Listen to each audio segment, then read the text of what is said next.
Sir, ബ്രിട്ടീഷുകാർക്കെതിരെ സ്വാതന്ത്ര്യ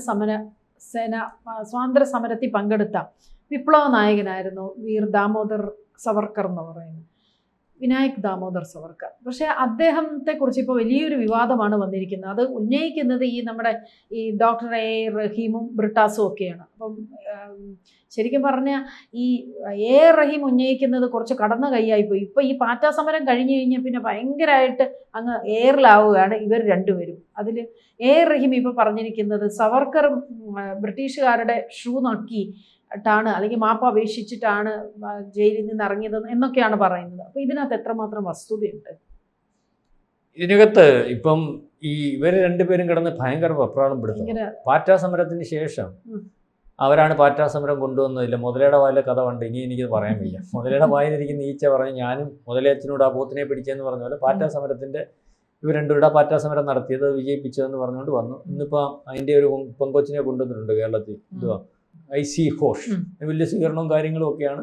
അപ്പോൾ ഇന്ന് അതിന് വിപ്ലവം ഉണ്ടാക്കാൻ വേണ്ടി SFI നിൽക്കുകയാണ്. കാരണം അവിടെ ഏതാണ്ട് പരിപാടിക്ക് VC അംഗീകാരം കൊടുത്തില്ല. VC അല്ല വെച്ചിയുടെ തന്തയുടെ വകയല്ലെന്നൊക്കെ പറഞ്ഞിട്ട് ഇപ്പോൾ പ്രസ്താവനകൾ വന്നുകൊണ്ടിരിക്കുക. ഞങ്ങളവിടെ നടത്തും. കാരണം IC ഘോഷിന് ഇനി ഒരു ഇടമുണ്ടെങ്കിൽ അത് ഇവിടെ ഇടമുണ്ടോ എന്ന് അറിയത്തില്ല. എന്നാലും ഉള്ള ഇടത്തോട്ട് വന്നാൽ വെള്ളമുള്ള ഇടത്തോട്ടല്ലേ മീൻ പാൻ വെക്കും, അല്ലെ ചത്തുപോകത്തില്ലേ. ഡൽഹിയിലെങ്കിലും പഴയ പോലെ നിൽക്കാൻ പറ്റത്തില്ല. കാരണം അവിടെ ഇല്ല, അവിടെ കേന്ദ്ര കമ്മിറ്റി ഓഫീസേ ഉള്ളതെന്നാണ് പറയുന്നത്. അപ്പം ഏതായാലും IC ഘോഷ് ഒക്കെ വന്നു. അപ്പം ഞാനീ പറഞ്ഞ പാറ്റാ സമരത്തിന് ശേഷം ഇവർ രണ്ടുകൂടെ മത്സരിക്കുക.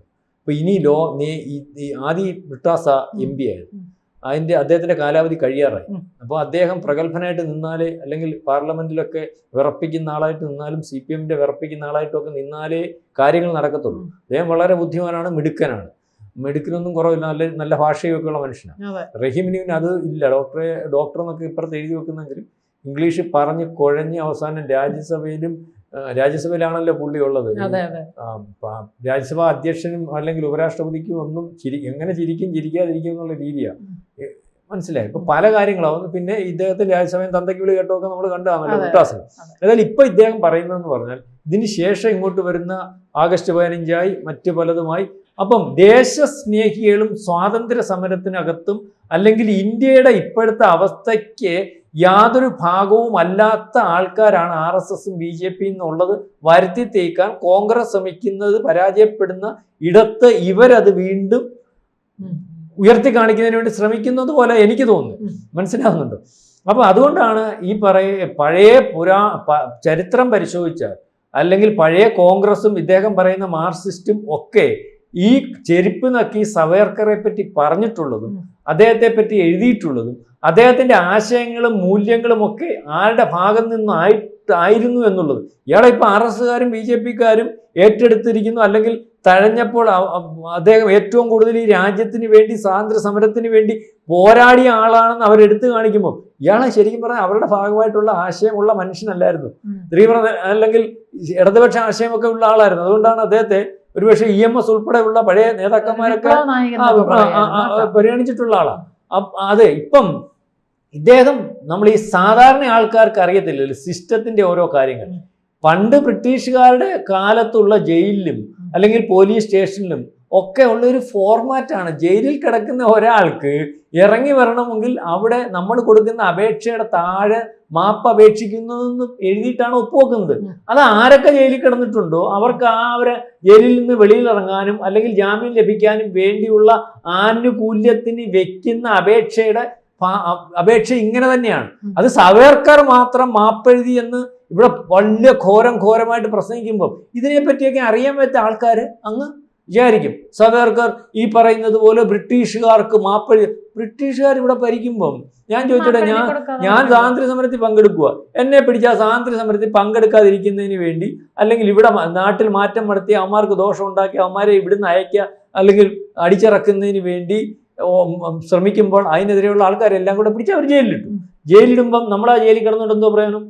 നമ്മൾ എങ്ങനെയാലും വെളിയിലിറങ്ങി വീണ്ടും ആ പഴയ ജോലിയിലേക്ക് വന്നാലല്ലേ ഇന്ത്യക്ക് സ്വാതന്ത്ര്യം കിട്ടത്തുള്ളൂ. അതിനുവേണ്ടി ഏത് വേല കാണിച്ചാലും നമ്മൾ അവിടെ നിന്ന് ഇറങ്ങുക. അവിടെ നിന്നിട്ട് ഞാൻ അല്ലെങ്കിൽ അപേക്ഷ കൊടുത്ത് വെളിയിൽ ഇറങ്ങത്തില്ല, ഞാൻ ഇവിടെ കിടന്നോളാം എന്ന് വിചാരിക്കുന്നതാണോ? അതിനകത്തുനിന്ന് എങ്ങനെയെങ്കിലും വെളിയിലിറങ്ങി വീണ്ടും സ്വാതന്ത്ര്യ ദിനത്തിന് അല്ലെങ്കിൽ സമരത്തിൽ പങ്കെടുത്ത് ഇന്ത്യക്ക് സ്വാതന്ത്ര്യം നേടിക്കൊടുക്കുന്നതിന് വേണ്ടി നിൽക്കുന്നതാണോ ശ്രമിച്ചത്? അതിനുവേണ്ടി എല്ലാവരും ശ്രമിച്ചത്. ഈ ഇറങ്ങിയിട്ടുള്ളവരെല്ലാം വീണ്ടും സ്വാതന്ത്ര്യ സമരത്തിൽ പങ്കെടുത്തിട്ടുള്ളവരാ. ഇറങ്ങുന്നതിന് മുമ്പ് അവർ അപേക്ഷ കൊടുക്കുന്നത് എങ്ങനെയാണ്? ഇനിയും ഈ സിസ്റ്റത്തിനെതിരെ ഒന്നും യാതൊരു കാരണവശാലും ഞങ്ങൾ നിൽക്കത്തില്ല എന്ന് പറഞ്ഞായിരിക്കും അപേക്ഷ കൊടുക്കുന്നത്. അങ്ങനെയാണെങ്കിലല്ലേ അവരെ ഇറക്കി വിടത്തുള്ളൂ. അപ്പൊ അന്ന് ഈ ബഹുമാന്യനായ ഇപ്പൊ കഴിഞ്ഞ ദിവസം അദ്ദേഹം ഇപ്പം നമുക്കൊരു അദ്ദേഹത്തിന്റെ ഒരു വീഡിയോയ്ക്കകത്തുള്ളത് കാണിക്കാം. സവർക്കറിനെ മാത്രം ഇങ്ങനെ കല്ലെറിയുന്ന ശരിയാണോ? ബ്രിട്ടീഷുകാർക്ക് മാപ്പെഴുതി കൊടുത്തു. സവർക്കർ മാത്രമാണോ മാപ്പെഴുതിയിട്ടുള്ളത്? അല്ലാതെ മിർജ ചൗധരിയുടെ ഗംഭീരമായ ഒരു പുസ്തകമുണ്ട്, ഹൗ പ്രൈം മിനിസ്റ്റേഴ്സ് ഡിസൈഡ്. ഈ പുസ്തകത്തിന്റെ 64-65 പേജുകൾ സാക്ഷ്യപ്പെടുത്തുന്നു അടിയന്തരാവസ്ഥക്കാലത്ത് RSS ചീഫായിരുന്ന ബാലാസാഹേബ് ദേവറസും മാപ്പെഴുതിയിട്ടുണ്ട്. ഒന്നല്ല, 3 തവണ. 1975 ജൂലൈ മാസം 4-ന് RSS ഉൾപ്പെടെ 26 സംഘടനകളെ ഇന്ദിരാഗാന്ധി നിരോധിക്കുന്നു. നിരോധനം നീക്കി കിട്ടണം. താൻ ഉൾപ്പെടെയുള്ള RSSകാർക്ക് ജയിലിൽ നിന്ന് പുറത്തു വരണം. കരഞ്ഞും കാലു പിടിച്ചു ഏർവാഡ ജയിലിൽ നിന്ന് ഇന്ദിരാഗാന്ധിക്ക് 3 തവണ RSS ചീഫ് മെഴ്സി പെറ്റീഷൻ അയച്ചു. 1975 ഓഗസ്റ്റ് മാസം 22-ന് ആദ്യത്തേത്, രണ്ടാമത്തേത് നവംബർ 10. മൂന്നാമത്തെ കത്താണ് കത്ത്. അത് ആർക്കെഴുതി? അതിലെ വരികൾ രണ്ടും പ്രസക്തം. ആദ്യത്തെ 2 കത്തും ഇന്ദിരാഗാന്ധി അവഗണിച്ചു. 1976 ജനുവരി 24-ന് ഇന്ത്യൻ പ്രധാനമന്ത്രി ഇന്ദിരാഗാന്ധി വിനോബ ഭാവെയുടെ ആശ്രമം സന്ദർശിക്കുന്നുവെന്ന് മനസ്സിലാക്കിയപ്പോൾ വിനോബ ഭാവയ്ക്ക് കത്തയച്ചു. ആ കത്തിലെ വരികൾ ശ്രദ്ധിക്കണം. I beg you to try to remove the wrong assumption of the PM RSS. I beg, യാചിച്ചു. RSSന്റെ നിരോധനം നീക്കി കിട്ടിയാൽ ഞാൻ ഉൾപ്പെടെയുള്ള RSSകാർ ഇന്ദിരാഗാന്ധിയുടെ കീഴിൽ രാഷ്ട്ര പുരോഗതിക്ക് വേണ്ടി പ്രവർത്തിക്കും എന്നും ആ കത്തിൽ എഴുതി. ഇതേ പേജിൽ around this time many jailed RSS workers gave unconditional undertakings to get out of prison. ഇതായിരുന്നു RSS. ബ്രിട്ടീഷുകാരുടെ കാലത്ത് ഒരു മാപ്പ് എഴുതിയിട്ടുണ്ട്, ഇന്ദിരാഗാന്ധിയുടെ കാലത്ത് മാപ്പ് എഴുതിയിട്ടുണ്ട്. ബ്രിട്ടീഷ് ഇന്ത്യയിലും ഇന്ത്യക്ക് വേണ്ടി അവർ പൊരുതിയിട്ടില്ല. സ്വതന്ത്ര ഇന്ത്യയിലും ഇന്ത്യയുടെ പ്രതിസന്ധികളിൽ അവർ പൊരുതിയിട്ടില്ല. മാപ്പെഴുതിയത് മാത്രമാണ് അവരുടെ ചരിത്രം. അദ്ദേഹം ഈ കഴിഞ്ഞ ദിവസം പറഞ്ഞിരിക്കുന്ന ഒരു പുസ്തകമൊക്കെ എടുത്തു വെച്ച്, ഈ പുസ്തകം കണ്ടോ, ഈ പുസ്തകത്തിനകത്ത് പണ്ട് മാപ്പെഴുതി കൊടുത്തത് RSS ആണ്. 1975 ഈ കാലയളവിൽ ഇന്ദിരാഗാന്ധി നിരോധിച്ച ആ രാഷ്ട്രീയ സ്വയംസേവക സംഘത്തിനകത്ത് അന്നും ജയിലിൽ കിടന്നതും അല്ലെങ്കിൽ പിടിച്ചു വെച്ചതും ഇതിനെ റിലീസ് തിരിച്ചു കൊണ്ടുവരുന്നതിന് വേണ്ടി മാപ്പെഴുതി കൊടുത്തു എന്ന് പറഞ്ഞുകൊണ്ട് ഒരു പുസ്തകമൊക്കെ കാണിച്ചുകൊണ്ട് പുള്ളി വലിയ കാര്യം പറയുന്നുണ്ട്. എന്നാൽ ഒരു പുസ്തകം മാത്രം വായിച്ചപ്പല്ല, ഒത്തിരിയും പുസ്തകങ്ങളും ചരിത്രവും ഉണ്ട്. ഈ മാപ്പപേക്ഷ എഴുതി കൊടുത്ത് ഇദ്ദേഹം പറഞ്ഞതുപോലെ അതിനകത്തുനിന്ന് വെളിയിൽ വന്നവരുടെ ലിസ്റ്റ് എടുത്ത് പരിശോധിക്കുമ്പോൾ ഈ SA ഡാങ്കെ എന്ന് പറയുന്ന ആളുണ്ട്. SA ഡാങ്കെ എന്ന് പറയുന്ന ആളാരാ? ഇടതുപക്ഷത്തിന്റെ പഴയ അല്ലെങ്കിൽ മാർക്സിസ്റ്റ് പാർട്ടി ഇടതുപക്ഷത്തിന്റെ നേതാവല്ലായിരുന്നു ഇന്ത്യയിലെ?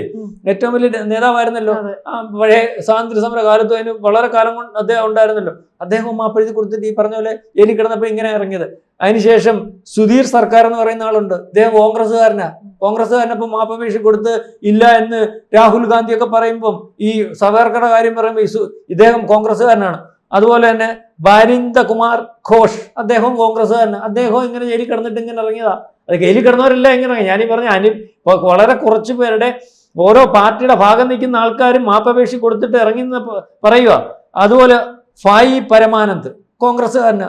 അതുപോലെ നന്ദി ഗോപാൽ, അദ്ദേഹവും കോൺഗ്രസ്സുകാരന്. പോട്ട് നെഹ്റു ഉണ്ടല്ലോ പ്രധാനമന്ത്രി, അദ്ദേഹം വളരെ കാലം ജയിലിൽ കിടന്നാണെന്ന് പറഞ്ഞല്ലോ. അദ്ദേഹത്തിന്റെ അച്ഛൻ മോട്ടിലാൽ നെഹ്റു, അദ്ദേഹം പോലും ഇവര് പറയുന്നത് ശരിയാണെങ്കിൽ മാപ്പപേക്ഷിച്ച് ജയിലിൽ കിടന്നതിന് മാപ്പപേക്ഷിച്ചിട്ട് അല്ലെങ്കിൽ ഇതുപോലെ മാപ്പപേക്ഷ കൊടുത്ത് അതിനകത്തുനിന്ന് വെളിയിൽ വന്നതായിട്ടാണ് ചരിത്രത്തിൽ രേഖപ്പെടുത്തിയിട്ടുള്ളതെന്ന് എനിക്ക് തോന്നുന്നു. മനസ്സിലാവുന്നുണ്ട്. TG മോഹൻദാസ് ഒക്കെ വളരെ വ്യക്തമായിട്ട് ഒരു ദിവസം പറയുന്നത് ഞാൻ കേട്ടതാണ്. അപ്പം പിന്നെ ഇദ്ദേഹത്തിന്റെ പേര് മാത്രം പറയുന്നുണ്ട്. കാരണം ഇത് തിരിച്ചു പറയാനും എണ്ണമിട്ട് പറയാനും അക്കമിട്ട് പറയാനും അല്ലെങ്കിൽ ചൂണ്ടിക്കാണിക്കാനും അപ്പുറത്ത് പ്രത്യേകിച്ച് കേരളത്തിൽ ആളില്ലാത്തതായ പ്രശ്നം.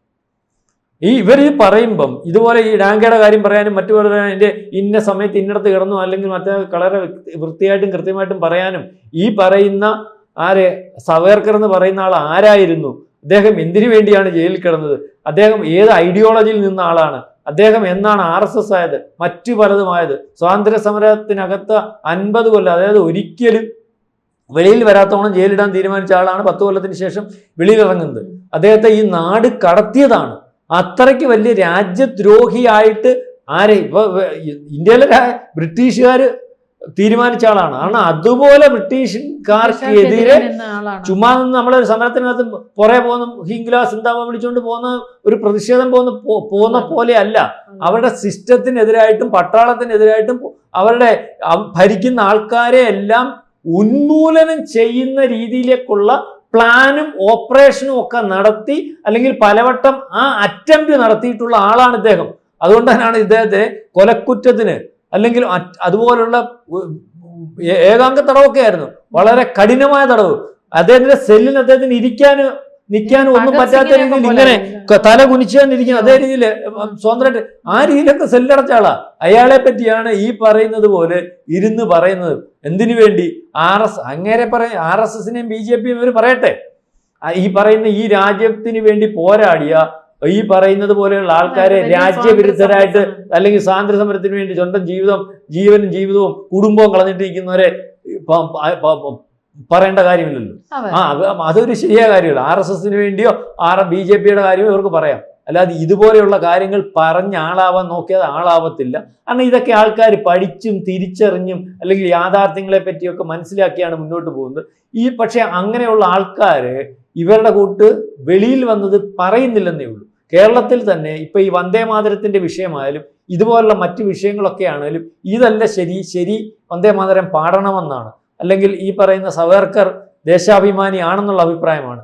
മറ്റു പലതുമൊക്കെ ഉണ്ട്. പക്ഷെ അവരുടെ എണ്ണം കൂടി വരുന്നുണ്ട്. അത് ഈ ബ്രിട്ടാസിനോ റഹീമിനോ ഒരുപക്ഷെ സതീശനോ ഒന്നും മനസ്സിലായി വരുന്നില്ല. അത് മനസ്സിലാകുമ്പോഴത്തേന് അവരുടെ കാര്യവും തീർന്നു പോകുന്ന രീതിയിലേക്ക് വരും. കാരണം ഇപ്പം ഇവിടുത്തെ ഈ രാജ്യവിരുദ്ധ ദേശവിരുദ്ധ രാഷ്ട്രീയം ഇതിനു മുമ്പ് നമ്മൾ കണ്ടിട്ടുള്ളത് കാശ്മീരിലാണ്. കാശ്മീരിൽ വന്ദേമാതരം ഈ പ്രാവശ്യം പാടുന്ന ഒരു ഫോട്ടോ ഞാൻ കണ്ടു. അതായത് പർദ്ദയിട്ട പെൺകുഞ്ഞുങ്ങൾ നിന്ന് പാടുന്നു. അവർക്ക് എന്ന് വെച്ചാൽ അവർക്കത് പാടാനുള്ള സ്വാതന്ത്ര്യമായി, വികസനമായി. തൊട്ടടുത്തോട്ട് അവർ നോക്കുമ്പോഴേ അവരെ തെറ്റിദ്ധരിപ്പിച്ചതുപോലെയുള്ള ഒരു ഇടമല്ല ഇന്ത്യ. POKയിൽ നടക്കുന്ന സംഭവം കണ്ടിട്ടുണ്ടോ? അവിടെ ജീവിക്കാൻ പറ്റുന്നില്ല. ഇവരുടെ ബന്ധുക്കളൊക്കെ തന്നെ അവിടെ. അപ്പൊ അത് കണ്ടിട്ട് അവർ തൊല്ലം ചെയ്തു തുടങ്ങി. അവർ ഇന്ത്യക്കാരായതുകൊണ്ട് അവരനുഭവിക്കുന്ന ഗുണം, അവർക്ക് കിട്ടുന്ന സ്വാതന്ത്ര്യം, അവർ മുസ്ലിം ആണെന്ന് പറയുമ്പോഴും അവർക്ക് കിട്ടുന്ന പരിഗണന, ബാക്കി അല്ലാത്ത ചില കാര്യങ്ങൾ അവരെ ഇതുവരെ തെറ്റിദ്ധരിപ്പിച്ച ആൾക്കാരെ അവർ തിരിച്ചറിഞ്ഞു തുടങ്ങി. ഇതേ അവസ്ഥ കേരളത്തിലും വലിയ വിദൂരമല്ലാതെ വരും. കേരളത്തിൽ ഈ വിഘടനവാദ രാഷ്ട്രീയം വളരെ കൂടുതലായിട്ട് നിൽക്കുന്ന ഒരു ഇടമാണ്. അതിനെ പ്രൊമോട്ട് ചെയ്താൽ മാത്രം ജയിക്കുമെന്ന് വിചാരിക്കുന്ന ഒരിടതുപക്ഷവും ഒരു വലതുപക്ഷവും ഒക്കെ ഉണ്ട്. അത് അധികം കാലം പോകുമെന്ന് എനിക്ക് തോന്നുന്നില്ല. ദേശീയതയിൽ ഊന്നി നിൽക്കുന്ന രാഷ്ട്രീയ പാർട്ടികളെ കാലാകാലങ്ങളായിട്ട് നിലനിൽക്കാനുള്ള സാധ്യതയുള്ളൂ. ദേശീയത വിട്ടത് തന്നെയാണ് CPMന് ആധിപത്യ കുഴപ്പം. അല്ല ഇന്ത്യ മഹാരാജ്യം ഭരിക്കേണ്ട ഇടതുപക്ഷം. അതുപോലെ ദേശീയതയെ തള്ളിപ്പറഞ്ഞതുകൊണ്ടാണ് കോൺഗ്രസിന്റെ അവസ്ഥയിലേക്ക് ഇപ്പോൾ കാര്യങ്ങൾ പോകുന്നത്. അത് മനസ്സിലാക്കി വരുമ്പോഴത്തേന് കോൺഗ്രസ് തീർന്നിരിക്കും. കൂടുതൽ വാർത്തകളും വിശേഷങ്ങളും നിങ്ങളിലേക്ക് എത്താൻ ABC മലയാളം സബ്സ്ക്രൈബ് ചെയ്യുക, ബെൽ ബട്ടണും അമർത്തുക.